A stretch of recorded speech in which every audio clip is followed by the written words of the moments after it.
Locust is the underground species of Sarah living in what is called the Hollows, giant tunnels created by an ancient species of worms known as riftworms. However, the locusts themselves are not ancient. By the time they emerged on eday, they are most likely only about 50 years old. How is this possible, you might be asking? Well, let's look at their origins. It all started with the consequences of humanity using emulsion as a fuel source. It caused a horrific disease called rust lung. The COG, trying to find a cure, opened the New Hope research facility to be led by Dr. Niall Sampson. They would use the children of emulsion-infected miners with an E, and see how it affected their bodies to try to find a cure. Niles would further the experiment by injecting the children with emulsion and hollow creature DNA, as he theorized they were immune to rust lung.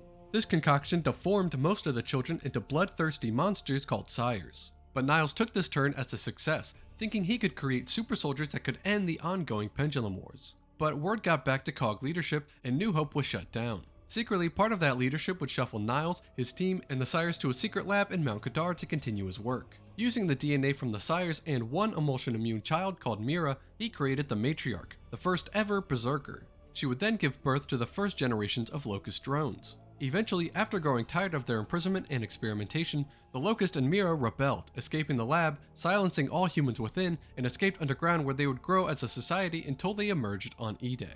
Instead of going after a cure, the doctors made monsters. Convinced Chairman Monroe the things had military potential, but they were feral.